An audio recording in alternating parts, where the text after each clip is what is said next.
Salutations, salutations, everyone. How's everybody doing? I hope everyone is doing great on this Saturday afternoon. I um, wanted to make sure that I had my bra on so I could come before you. I was hoping that my guests would have been here by now. I'm still waiting. I'm not sure what's going on, but I do apologize for the delay. I was waiting backstage since 3 o'clock, which is the time that the interview is supposed to begin. And I do understand there are times where we try to let a few minutes lapse on, to give people time to come in or to give the person time you know, to log on. So I'm not sure if she's coming on or not.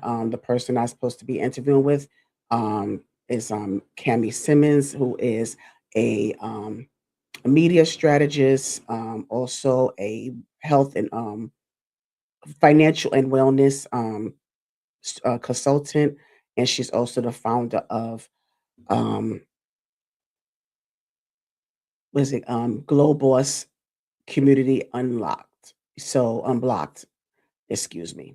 I was hoping that we were able to discuss, some details about her journey and where she is right now with her business when it comes to all of the things I mentioned. So I'm hoping that she'll make it. I did text her. I gave her all the information that she needed to come on the StreamYard, and I haven't heard from her. So yes, so I'm going to try to see what content I can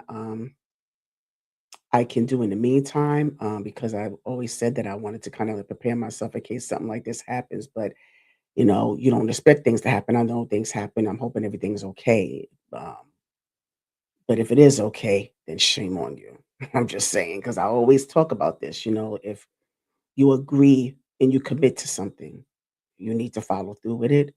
And if you're not able to make it or if something came up, please let someone know. Let the person know.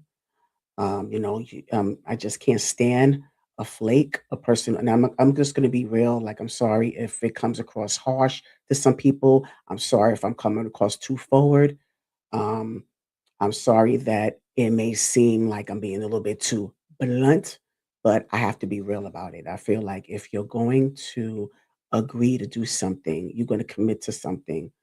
And like I said, I am very much understanding how things come up, but at least let the person know there's too much access to um,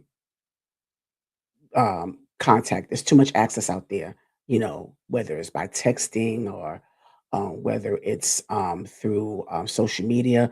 There are many, many ways that you could maintain communication with someone if you're not able to come through.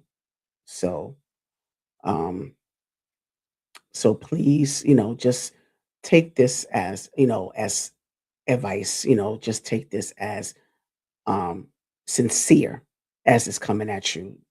If you're not able to come through, or if you're running late, or if something's going on, just let the person know. Don't just leave them hanging. Okay. So, like I said, hopefully she'll come through. I'm going to wait a little while longer. And in the meantime, I'm going to try to see if I can give you some content.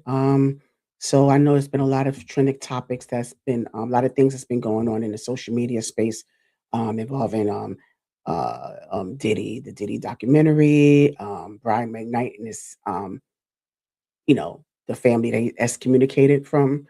There is, been um,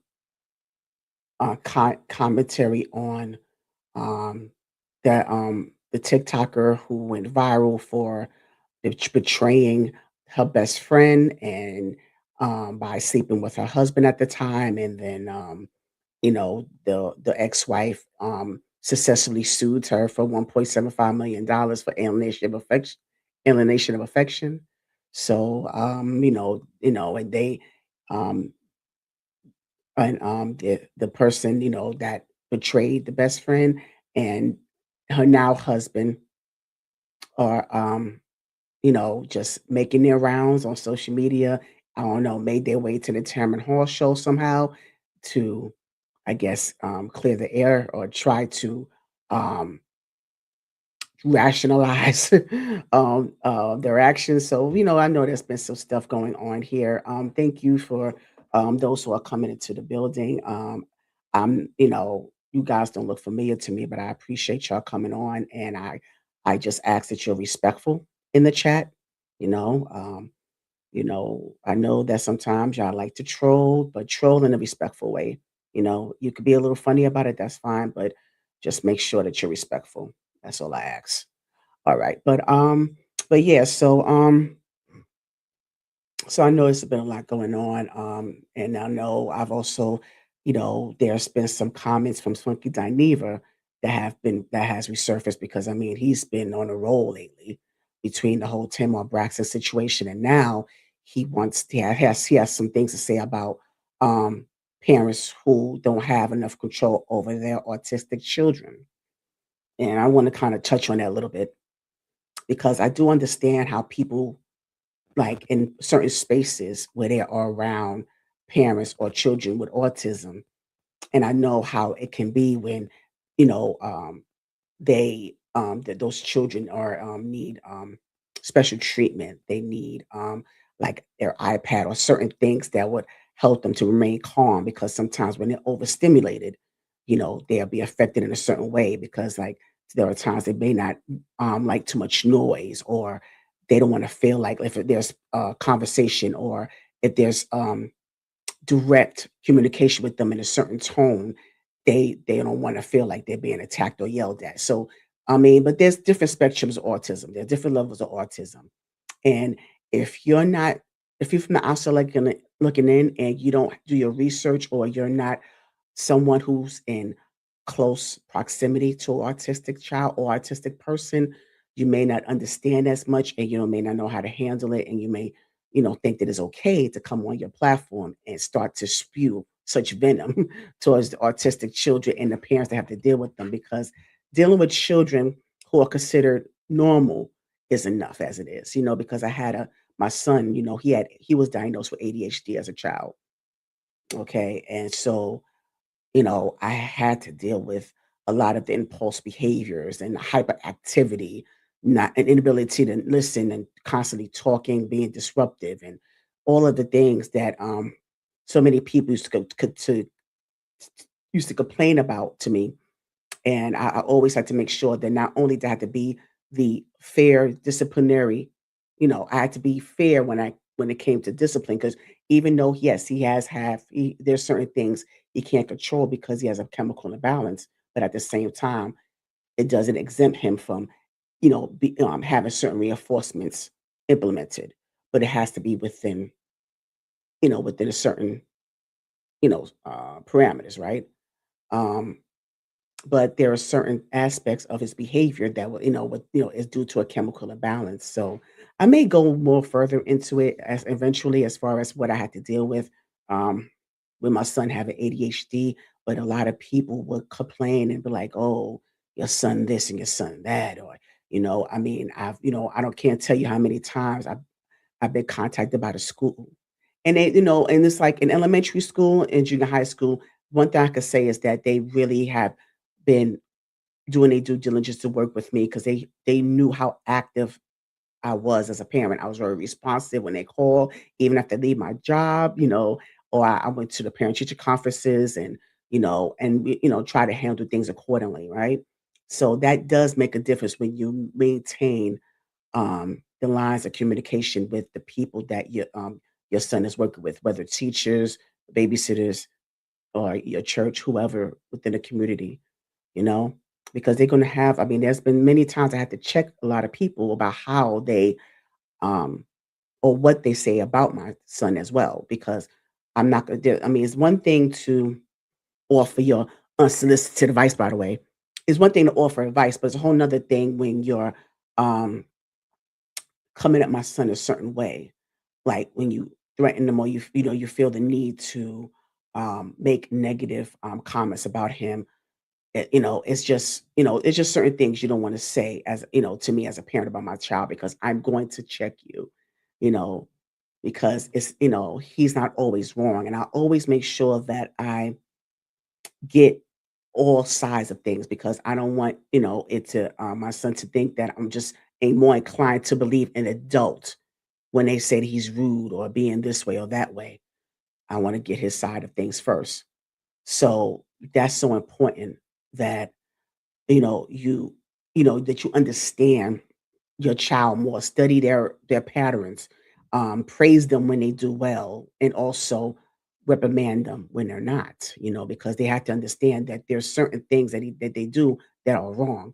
But going back to Funky Dineva's comments, he was just some of the things that I've said and he said about how, you go to certain spaces. He was talking about the parents should go to the doctor's office like 5 in the morning, so they don't have to be around too many people. Well, maybe you should go 5 in the morning. Maybe you should do that. Saying that you shouldn't be so disruptive when the child is so loud and this and that and the other.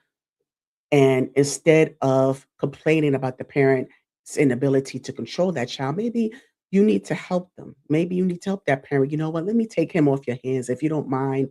And I've done this many times. I mean, because we have to work together as community. And I know sometimes it's hard to trust people, especially strangers, but I'd be like, okay, would you mind if I try calming him down? Do you mind if I try to do this? Or, you know, it makes a world of difference, but, you have to learn how to intervene without being intrusive. You have to understand boundaries as well. So for Funky Dineva to make those type of comments, he doesn't have a full understanding of what it's like to deal with autistic children. I'm sure he might claim he does because unfortunately, there's so many children within the last 10 or so years have been diagnosed with autism. I think it's 1 in 5 children, especially boys you know, um, to that's been diagnosed with autism or ADHD or also oppositional defiance disorder because he was diagnosed with that as well. And yes, you're absolutely right. Was it Fred, and Fred? Okay, a whole bunch of Freds. I grew up with severe ADHD, and I want to say that the meds are not good in my opinion. It took me till 40 to get off drugs because of the meds. Wow. And thank you for sharing that. Yes, and that's another thing too. My son has been transferred to several schools between elementary and junior high. And I refuse to medicate him. I refuse to do that despite it was I had so many people against me. I got so much backlash. I got so much pushback for not wanting my son to be on psychotropic drugs. I refuse to drug my son and subject him to the side effects that would, alter his neurological system even more. I refuse to do that. I did take him to homeopathic doctors, holistic doctors, um, and of course, I've gotten a lot of pressure from teachers.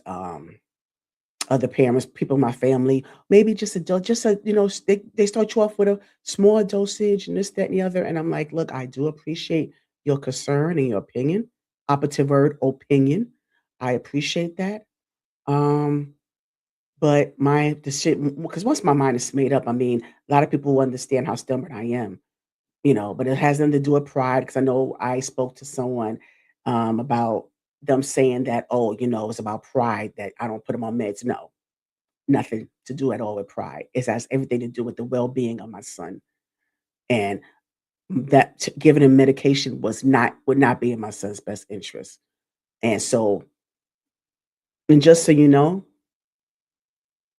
under the No Child Left Behind law, no school or camp or anything involving children, they are not allowed to turn away your child if you refuse to medicate them. If they put you under pressure to um, medicate your child in order for them to enroll into a particular school or to participate in a summer camp or whatever, that is completely wrong, and you need to address that if you can address that legally because they are not supposed to do that.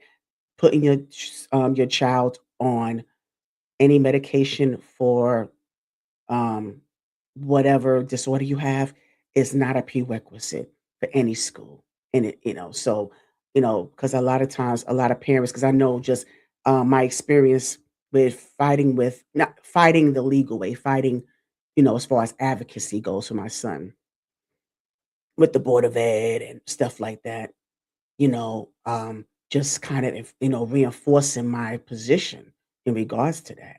It is not a prerequisite for your child to be medicated in order for them to be enrolled in school, in order for them to participate in certain things. They're supposed to be accommodating for that. They accommodate the same way they accommodate autistic children or any other disorder, they're supposed to accommodate. Because I've had, like I said, I've had instances, because even I had to speak to a higher up when I tried to get them in the fresh air fund. And they had a division that where you could apply for your child to participate in the fresh air fund for special needs children. And even they said when I sent them my paperwork, his IEPs and all that good stuff, they were saying about how his behavior, he would not be able um to be accepted. And I'm like, okay, that's completely false. I want to speak to somebody who you report to, because that is totally wrong. Because I know that there are children with more severe cases than my sons, and they're able to still participate in certain camps and schools. So just kind of give you an idea, because like I said, I've dealt with that. The people like Funky Dineva who complain about my son not keeping still being active, especially when um the church I used to go to, I used to attend a 7-day Christian church, and I grew up in that church. I got baptized there. And so they watched me grow as an adult, and now having a child there and having, having to deal with, his behavior and trying to kind of calm him down during service and all that stuff. And it was just like people looking back as if they never dealt with a misbehaved child before. Like my child just stood out. And so it just really was uncomfortable for me, because it just felt like um they wasn't trying to be compassionate enough. They would complain to me after church, and it was just, and it honestly, it kept me from going. I stopped going less often, and they will wonder why.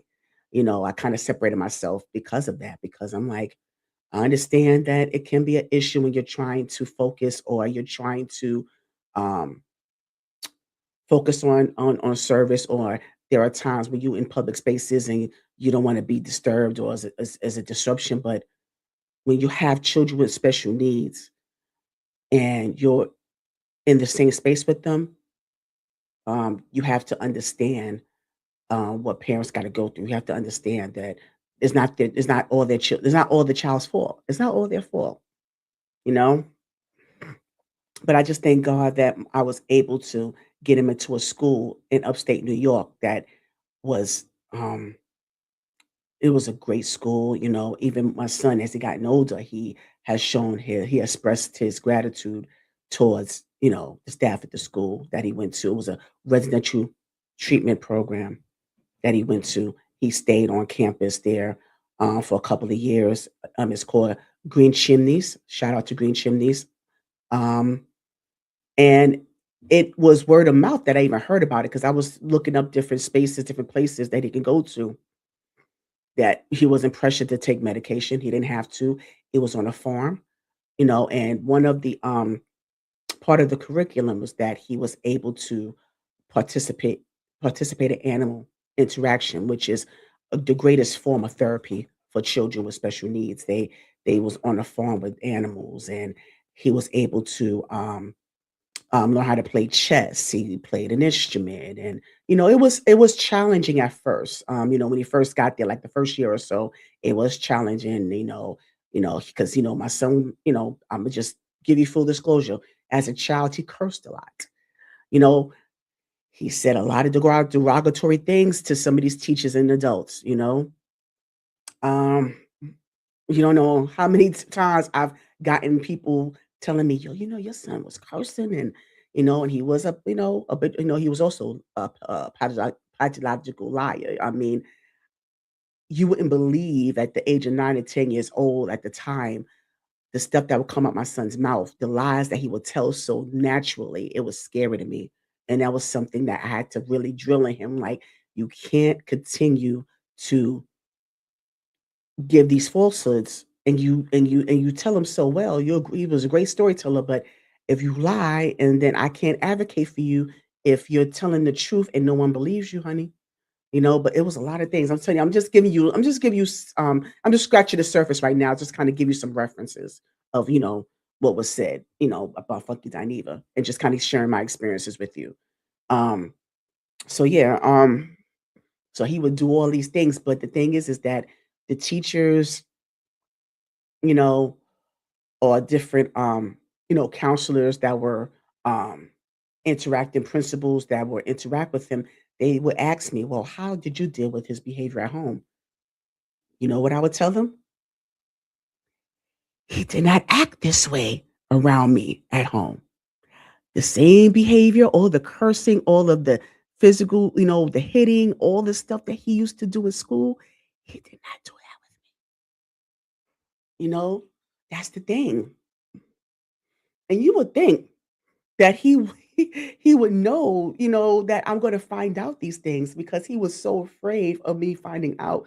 Because that's one thing about my son. My son, I don't want you to think that I'm just like I said, I'm just give you examples of how his diagnosis played a major part in his growing up and how it was very difficult, very challenging. But he was a sweet kid. My son is very, very, very, very smart. My son is very warm, very giving. He's just so thoughtful, you know? And he always looked out for me, like, so he still had that level of respect for me, regardless. He always had that level of respect for me. So anytime, someone from the school or a teacher would threaten to contact me, he would plead with them not to contact me, like, "Please don't tell my mom, please." And it's like, "But why you still continue to behave the way you do? Then why are you still doing this?" So it's like I try to talk and talk and talk, and yes, I discipline him at times when I needed to, but not very much because I sure wouldn't let nobody else come at him any kind of way either, okay? Just let that be known, because if Funky Dineva was to come at me and talking that crazy talk about towards my son, oh yeah, we would have problems. There will be a tug of war if you're going to come at me about my son and you speaking like I said. It's one thing to address me about something that my son is doing, and we could kind of, as a parent and as an adult, we could settle this and resolve it the best way possible, but you're not gonna just talk about how you need to control your children and your autistic child, this and all that. Let's just come on. Do better, people. Like I said, I do understand that there's some children like that have autism, ADHD, ODD, different types of disorders, chemical imbalances that affect their behavior. And us as parents, as it is our responsibility to make sure that we use whatever resources we can and make sure that um, we instill structure, in their lives to where they know what's right and wrong. That is our responsibility as well. Okay. But at the same time, people from the outside looking in, they don't have a grasp on what it is like. Do some research, talk to some people, especially who are, not just parents, but who are trained professionals who deal with autistic children. Just, get a grasp on it, get a better understanding of what it's like, And like I said, if you see a child misbehaving, a child acting up, throwing a temper tantrum, sometimes you're just gonna say, "Mom or dad, is it okay if I, kinda intervene, and help you out?" 'Cause it can be very overwhelming, It can be very overwhelming, so, I just wanna kinda share that with you. Um, and like I said, I know there's been other topics about, what I said before about, about, the chick on TikTok that betrayed her best friend, and yeah, they going on different platforms trying to rationalize whatever it is that they've done, and, it seems like I don't know if the man, the ex-husband that betrayed his wife, you know, and I think that a lot, Brene is her name, Brene, the one that did the betrayal. I know that they talked, he and the husband, she and the husband now was talking about how they first got together because they know they known each other since 15 or 16 years old, and um, they were dating, and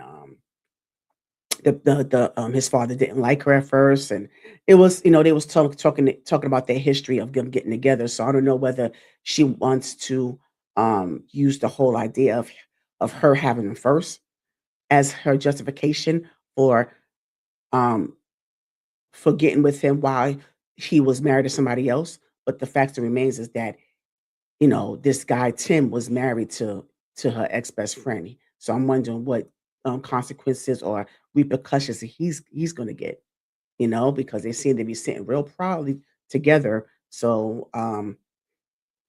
it's gonna be a matter of time where he may do the same thing to you. That she did to not only his ex-wife, but your ex-best friend. And Akira, Akira, the one that was betrayed and sued Renee for the 1.75 million dollars. She's pregnant now.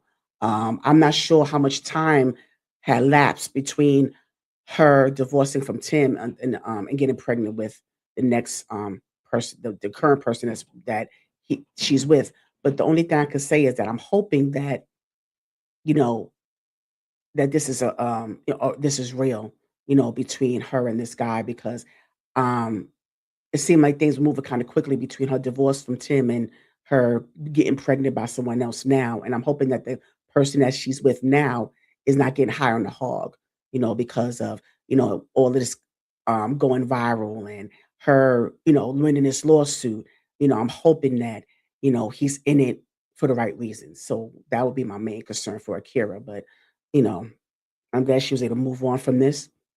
And I'm hoping that this will be a thing where, side chicks, don't think that they can just always win at these situations because it seems like, you know, nowadays it seems like side chicks feel like they could just, you know, see with someone else's husband, knowing that they're married and they feel like they are, they have the space or the comfortability to go after the wife or, go on social media and talk all kind of junk about, and just make it seem like they're the ones that's on, you know, the higher totem pole.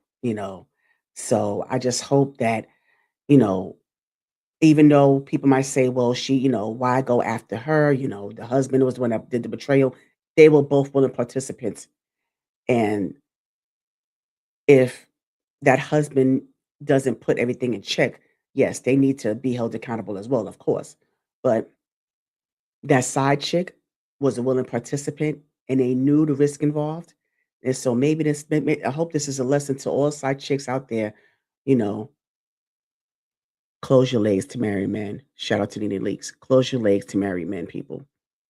So you don't wanna run the risk of being sued for, over $1 million or don't wanna run the risk of a lot of other, things happening to you, you know? You don't want that karma to affect you to the point where you end up being harmed or anything like that. Because what's gonna happen? The same person, the same husband that you slept with, that he left his wife for, do you think they're gonna protect you? Do you really think that they're gonna give a damn about you if something would happen to you or, you being attacked online, do you think they really care about you? But, um, so now they doing their press tour about this, and they wanna tell their side of the story, whatever, you could tell, you could try to make you wanna try to make sense of this, you wanna try to rationalize it, but wrong is wrong, you know? If you are not prepared to suffer the consequences of your actions, then don't do the deed if you because you know that you're running a risk of, um, facing whatever it is, just remember that you're going to be held accountable. The consequences may not come right away, but they'll get there. The consequences is gonna come. And I mean, the karma may not even when you reap what you sow, you know, the reaping may not come through you. When the reaping may, come go into your child or your grandchildren, God forbid, it can happen that way as well. So just be mindful of that. Um and I know a lot of people have a lot to say about the Brian McKnight situation. I don't want to get too much into that because I know that I may get backlash for this, but I understand both sides because we're not in that we weren't like closely involved with these people. I don't know them at all. I am a fan of Brian McKnight's music, not him as a person. But you when you hear both sides, they are they are both sides of that I do understand their perspective on, and they're both sides that they should play a part in, because it's the same way you hold Brian McKnight accountable. There's some things that you need to hold Julie McKnight and um, his adult children accountable for certain things as well. So I'm just leave it at that. Um, because it's not always just one person. I mean, I know that one person could take on the bulk of the responsibility in a situation, and they need to own that. But it's always, you know, like all parties involved have some part to play in whatever situation. But I'm hoping that, now that they share, they went on different platforms and they share their side of things. I just hope that the back and forth comes to the end at this point. I just think they need to move on. Rest in peace to Nico. I hope that all families, all persons involved, they can move on from this, you know, because this all started when Brian McKnight Jr. made a post about his father, and it started from there. It was a domino effect. So I just hope that right now they could just move on from that situation. So you know, um, it is what it is. So yeah, so I'm not going to be on long. I was expecting um Miss Simmons to come on by now. It was almost 4 o'clock, and I haven't heard from her. I don't know what's going on, but it is what it is. We could move forward. And like I said, I just encourage you, if you're going to agree to do something, I could just speak for me. If you agree to come on my platform in any capacity, whether it's an interview or having a particular discussion, if you'll commit to something, please follow through. That's all I ask. Please follow through. Okay. But I'm going to bid you adieu for now. So hopefully, this coming Monday, I'm supposed to have another interview with Master Barber Eric BC Hoppin. So hopefully that would still take place. If not, then I'll let you know. But the flyer and announcement is already on my social, so make sure you look out for that. And I hope that you're able to make it through. Like I said before, and I'll say it again, I appreciate the support that I've been given so far. I do appreciate it, and again, it's not taken for granted. Um, but I hope everyone has a great rest of their day. Hopefully, if I don't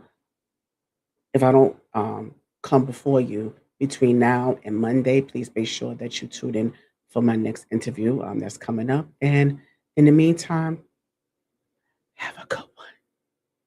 Mm.